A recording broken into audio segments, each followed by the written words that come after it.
Boa noite, Chan. Boa Cara, noite, cara.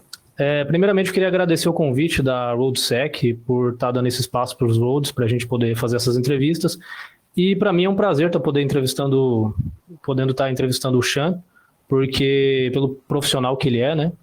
E, Chan, eu queria começar com uma introdução para o pessoal que não conhece muito da área, para a gente poder. Queria que você falasse um pouquinho para a gente o que é o OSINT e para que ele serve.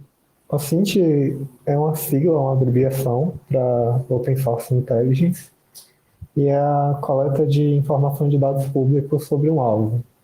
É dar aquela stalkeada, pode ser sobre um indivíduo, uma empresa. Tipo, se você for fazer o OSINT de uma pessoa, você pode acessar, sei lá, as redes sociais dela, para ver o que ela faz, os lugares que ela frequenta. Se for fazer o OSINT de uma empresa, você pode usar os nomes de domínio dela, procurar quais faixas de IP ela usa, coisas do tipo. Ele seria uma análise inicial, por exemplo, né, para um pen test ou Exatamente. para qualquer outro tipo de coisa, né? Bacana. E existe ferramenta para o OSINT? E se existe, qual que é essas ferramentas assim? Existem muitas ferramentas e elas dependem muito do objetivo para o que você quer alcançar, né? Os buscadores são ferramentas de OSINT, eles têm acesso a muita informação pública, o Google, por exemplo, e tem outras ferramentas que ajudam a coletar informações. Eles buscam de várias fontes e geram um relatório para você. Bacana. O Google Hacking, por exemplo, né, o Maltego seria uma dessas ferramentas, né? Sim, o The Harvest, ReconNG, Sublista. Legal. Dessas ferramentas que a gente citou aqui, tem alguma que você fala assim, ah, essa é a principal para quem está começando, para quem está querendo estudar, para quem está querendo se aprofundar um pouco mais? Eu acho que não é muito bom você se limitar às ferramentas, eu acho que é bom você entender como é que elas funcionam na prática, saber utilizar os recursos que os buscadores te oferecem. O Google tem muitas ferramentas para limitar onde você quer buscar, os tipos de arquivo que você quer receber como resposta. E muitas das ferramentas elas te dão opções muito engessadas, né? Que às vezes elas não atendem seus objetivos. E aí às vezes você tem que fazer um crawler para conseguir os resultados que você quer. Bacana. E falando um pouco sobre as áreas que a gente pode utilizar o OSINT, qual área assim que eu conseguiria agregar o OSINT? Você consegue recolher informações sobre pessoas, né? Em redes sociais. Se você for para meio mais corporativo, você pode recolher informações sobre a rede que as empresas usam, as tecnologias, as máquinas utilizadas. Daí entram ferramentas como DNS para ver qual IP da máquina, qual tipo de rede ela está usando, qual tipo de servidor. Como que a OSINT ela pode ajudar, por exemplo, nos processos de threat hunting e threat intelligence? O OSINT, acho que ele ajuda a identificar os criminosos. Por exemplo, digamos que sua empresa está sendo alvo de uma campanha de phishing. Dá para usar as informações públicas, por exemplo, do domínio que o atacante está usando, ver para quem ele está registrado, tentar identificar a fonte do ataque. Dá para pesquisar também em fóruns qual a organização está tentando te atacar, qual grupo. Bacana. A gente falou um pouquinho aqui sobre as fontes públicas, né? O que a gente consegue tirar um pouquinho do OSINT sobre fontes públicas. Existem algum método pago, privado, que a gente possa conseguir essas informações também? Sim, tem algumas empresas que elas oferecem como serviço APIs para fazer busca sobre determinados tipos de alvo e fazem o processo mesmo. Tipo o Shodan e Hacker Target. O Shodan, ele procura máquinas expostas na internet, e o Hacker Target tem outros serviços mais completos, né? Eles fazem ausente. E assim, para o pessoal que está começando nessa área, tanto na área de segurança da informação ou qualquer outra área que possa agregar o OSINT, você acha que você recomenda algum livro, algum curso para esse pessoal que está querendo começar a estudar?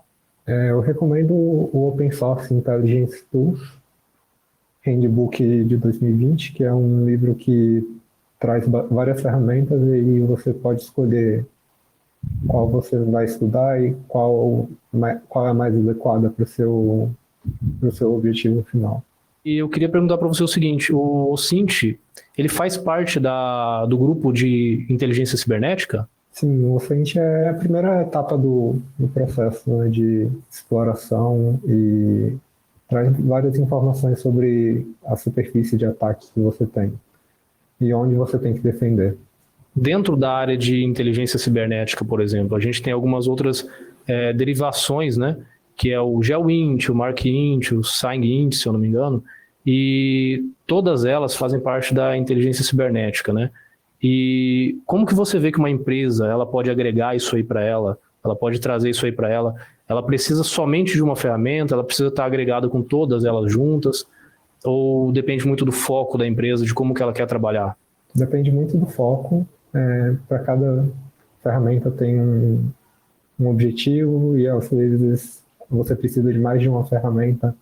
Às vezes nenhuma ferramenta vai te atender seu objetivo especificamente e você tem que desenvolver alguma coisa. E me fala um pouquinho das metodologias. Existe alguma metodologia para a aplicação do OSINT? Depende do objetivo.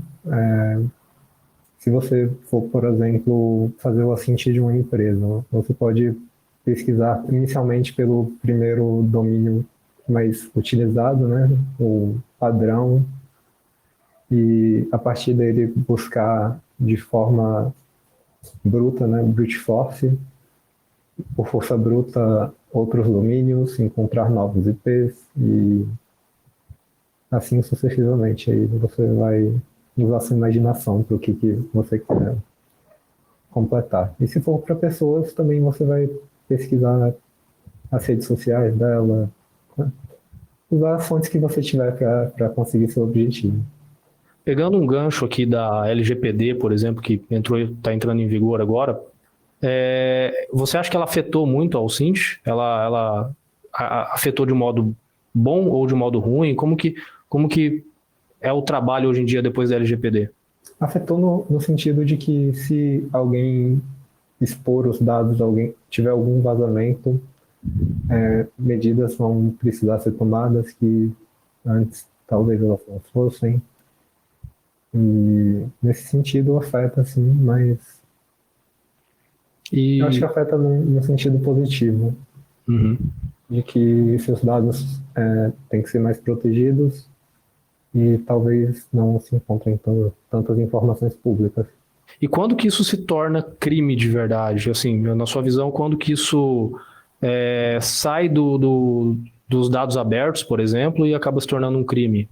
Quando você deixa de fazer as coisas de maneira procurando informações que não são públicas e passando a explorar vulnerabilidades para encontrar informações, e aí você começa a cometer crimes nesse sentido. É mais uma parte ética, então, né? Na verdade. Quando você vê que aquilo está um pouco antiético, aquilo acaba se tornando um crime, por exemplo? Sim, tipo, se você conseguir informações de cadastro de uma pessoa na internet que, sei lá, de algum concurso público, por exemplo, e usar para cometer alguma fraude, aí é um crime. Você sabe se existe algum serviço, algum curso interativo? Por exemplo, a gente tem na área de segurança da informação para pentest, né? Pentest hoje em dia tem bastante curso. Para o Cint, você acha que existe algum curso específico? Tem materiais na internet, mas eu nunca encontrei nada muito curado que passou por um processo de curadoria. Não conheço. Pô, fica a dica para você fazer para a gente, hein, Xê? Bom dia, né? Eu vou encerrar a nossa entrevista. Eu agradeço mais uma vez a oportunidade de estar entrevistando você. Agradeço a Flipside pela oportunidade. E é isso. Muito obrigado pela sua disposição. Obrigado pela oportunidade também.